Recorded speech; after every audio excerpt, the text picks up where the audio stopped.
The reel spins. Dust floats in the beam of the projector. A teenage boy sits alone in an empty theater at midnight, watching the same black and white film he's seen every Halloween since he was 6. On the screen, Lon Chaney Jr.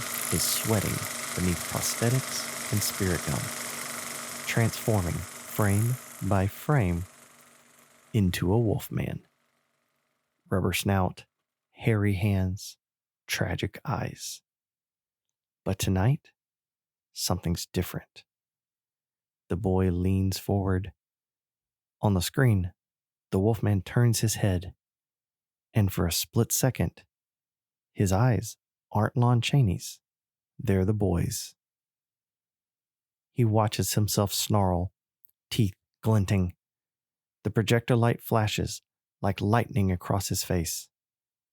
And suddenly, the theater is empty.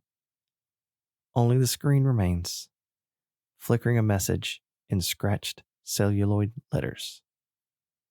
Roll credits. The beast is in you.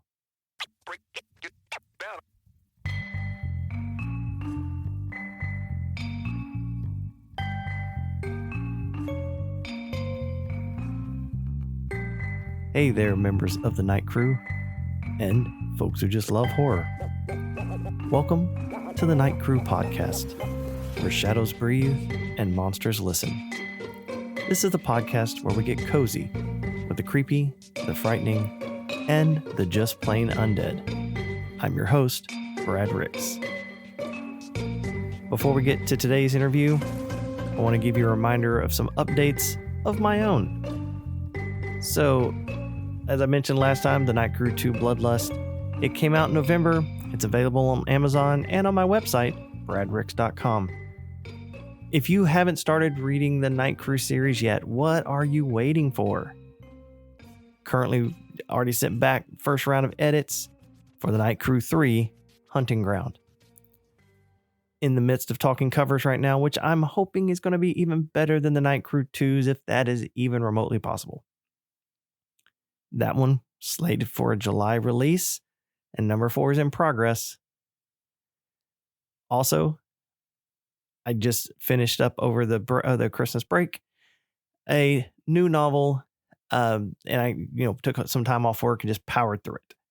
It's about a team on a rescue mission in the frozen tundra of Siberia. It's cold, it's brutal, and really I think it's one of the best ones I've written so far. Lastly, if you're a fan of the Night Crew podcast and would like to order a t-shirt, they are available on my website. Hop over, order yourself one. All right. Today, we're talking fur, fangs, and film stock. Because nothing sheds like Hollywood's hairiest icon, the werewolf.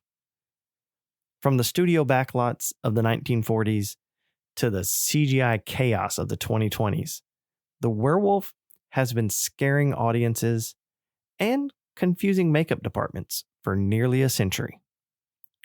Grab your silver popcorn buckets and don't sit too close to the screen.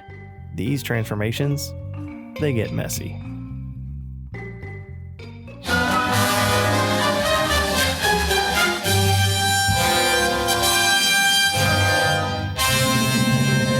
Our story begins in 1941 with a little movie called The Wolfman.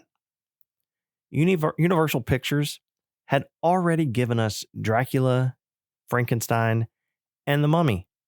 They were basically printing money in black and white.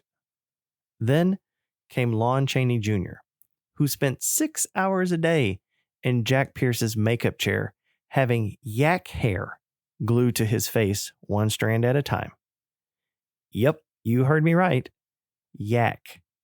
Because apparently no one thought to ask the actors if they were willing to donate arm hair for art.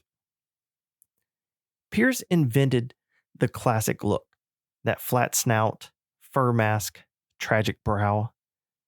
And Chaney, he gave the monster a soul.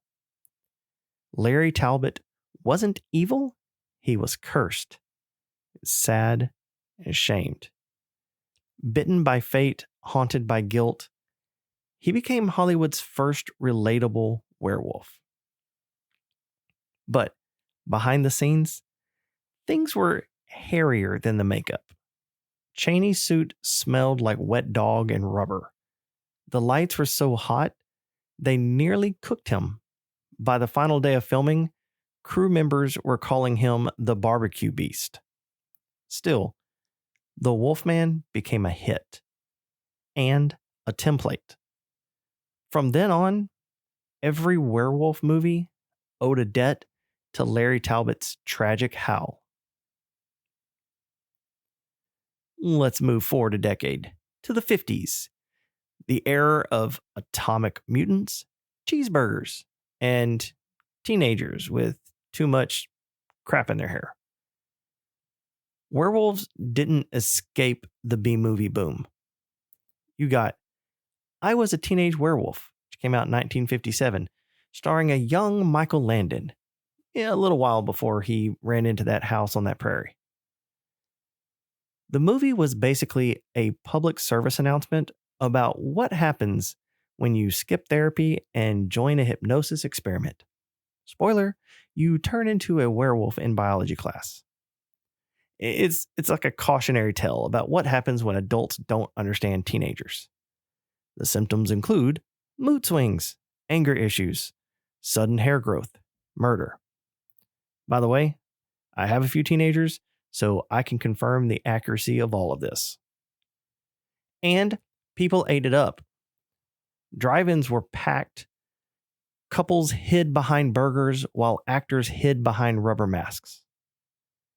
The monster had become a metaphor for teen rebellion. The beast of puberty, literally sprouting hair in places you weren't expecting. Honestly, no monster understood acne like the 1950s werewolf. Now, if the 50s gave us the angsty wolf, the 80s gave us the gooey one. Let's just call 1981 the year of the transformation. Within months of each other, two movies changed monster cinema forever. The Howling and An American Werewolf in London. Both featured groundbreaking practical effects, bones stretching, snouts snapping, skin crawling like melting wax. Rick Baker won the first ever Oscar for Best Makeup for American Werewolf. And honestly, he earned it. No CGI, no cheat cuts, just latex, air bladders, and the pain of actor David Naughton screaming his lungs out while his hands turned into paws. Actors described the process as hot, claustrophobic, and emotionally destabilizing. But these movies did something genius. They mixed horror with humor. American Werewolf is funny right up until it rips your heart out. That balance, that's a secret sauce. Now, it was also the decade when werewolves became rock stars. They partied in nightclubs in The Howling 2. And of course, they danced in Michael Jackson's Thriller video. The 80s said, what if the wolf ruled? Cue Teen Wolf. Michael J. Fox becomes a werewolf and immediately wins basketball games, gets popular, and improves his hair situation. This is probably the most unrealistic werewolf movie ever made because becoming a monster actually improves his life. But it worked because it flipped the myth. Lycanthropy wasn't a curse, it was confidence. The message? Embrace your inner beast. And maybe join the basketball team. I mean, the theme was clear. Being a monster was no longer a curse, it was a lifestyle brand. Then came the 90s, the grunge era of horror. Werewolves grew brooding and existential. They got introspective. In 1994, you had Wolf with Jack Nicholson. Half romantic drama, half midlife crisis with fangs. Jack Nicholson becomes a wolf and uses it to get promoted, seduce Michelle Pfeiffer, and really just act more like Jack Nicholson. Honestly, the wolf just unlocked his final form. This era treated lycanthropy like a metaphor for aging and power, masculinity, and rage in suits. The monster wasn't in the woods anymore, it was in the boardroom. Then in 2000, Ginger Snaps. It showed that lycanthropy as a metaphor for female puberty, repression, and losing control of your body. It was smart, bloody, and Canadian. It's messy, it's, genuinely disturbing. Periods, hunger, violence, all wrapped in fur and teeth. This is where werewolves got respect again, and horror fans went, oh, this still works. And then Twilight. I know, I felt that collective groan through the microphone. I've got to pick a damn monster that isn't in these movies, for the love. So suddenly, our furious beasts were shirtless gym models with perfect abs and temper issues. Werewolves were, and I'm going to say it twice because, God, these movies. Werewolves were shirtless, CGI, impossibly fit, and emotionally unstable, but hot. And did I mention shirtless? Probably a couple times. Team Jacob versus Team Edward divided the internet like a supernatural civil war. It was basically, what if Romeo and Juliet had a protein sponsorship? But here's the thing. Twilight didn't ruin werewolves. It rebranded them. And you know what? It worked. For a new generation, werewolves weren't about damnation. They were about identity and tribes, pack loyalty, power in the wild. Also, merch. So much merch. Even MTV's Teen Wolf series took that further. It's mixing supernatural soap opera with anxiety and adrenaline.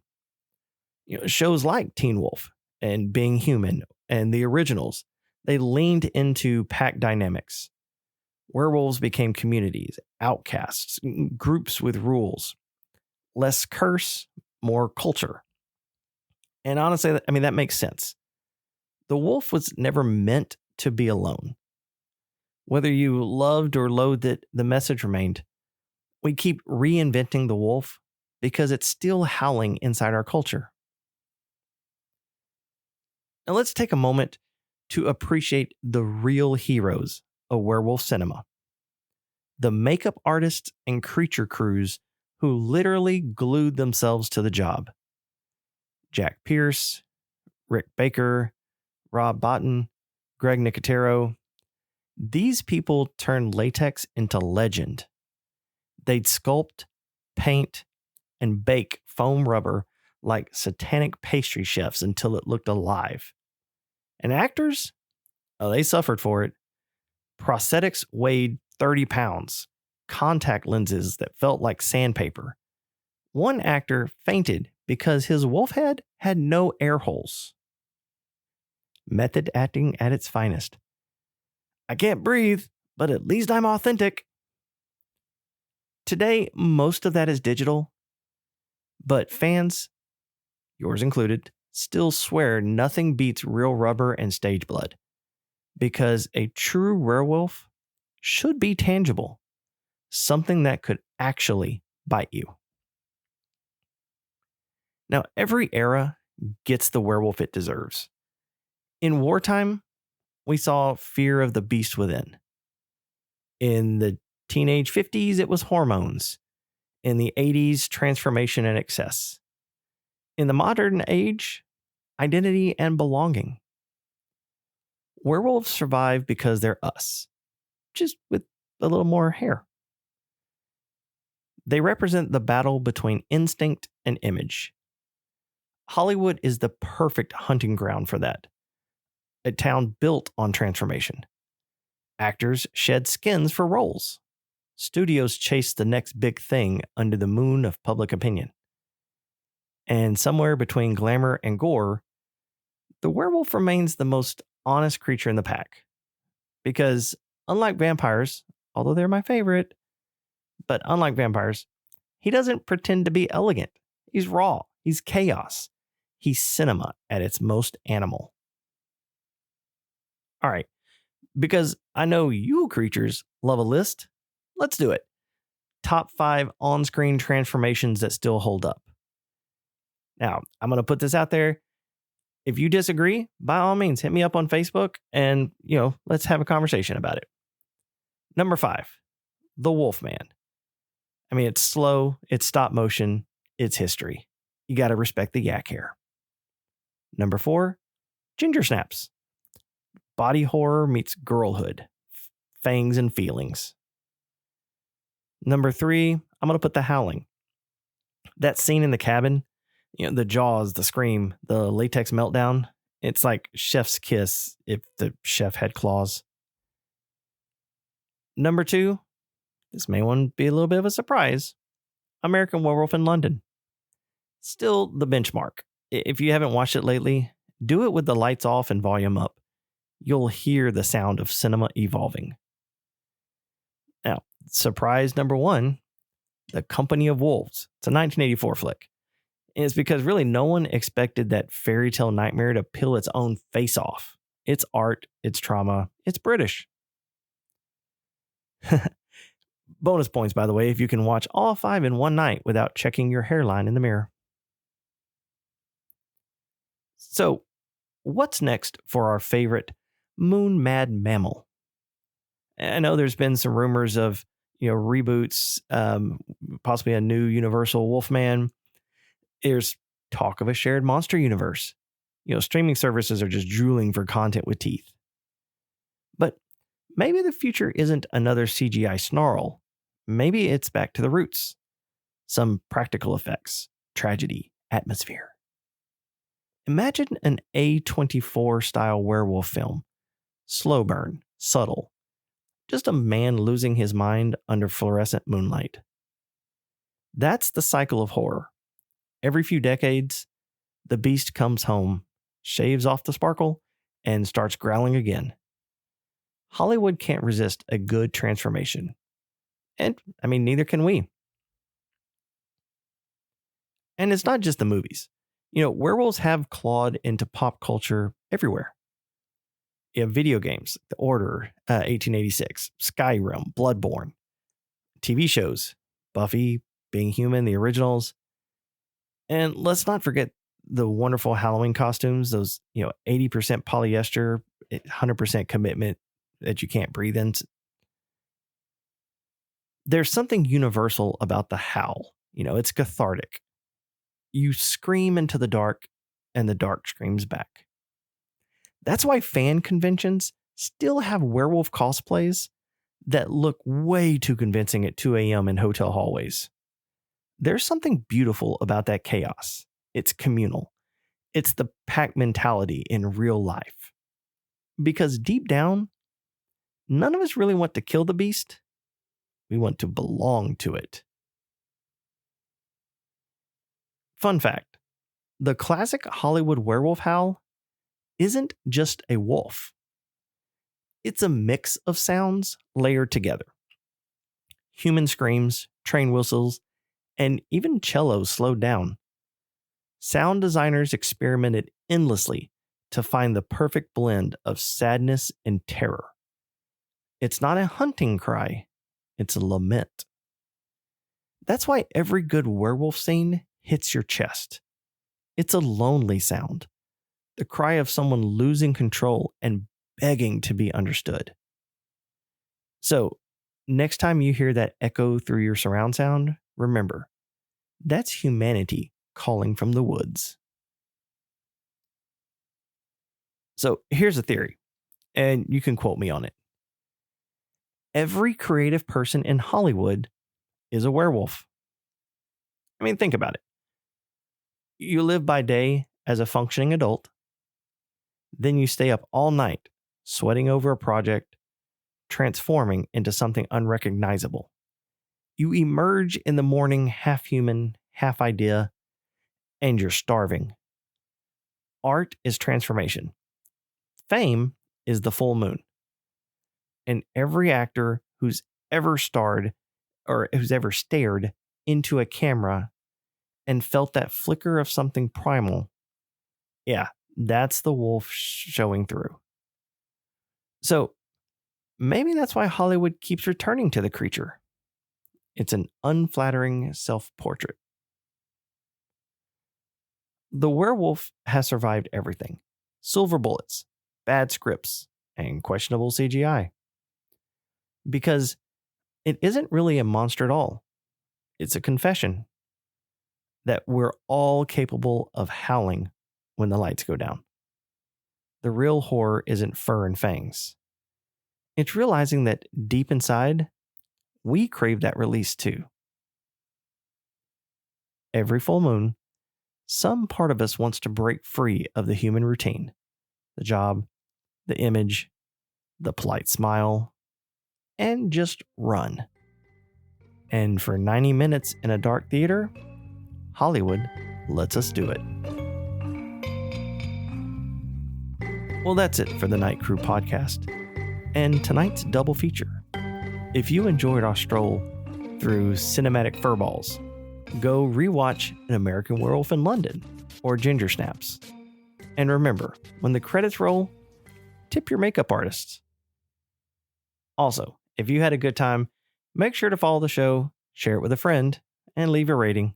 Hopefully, that magical 5 stars. If you want updates on my writing, you can follow me on Facebook or TikTok at Bradrick's Author. You can find copies of my novels wherever you like to buy books. But if you hop over to my website, bradricks.com, you can purchase signed copies of any of my novels. And get yourself a Night Crew t-shirt while you're there.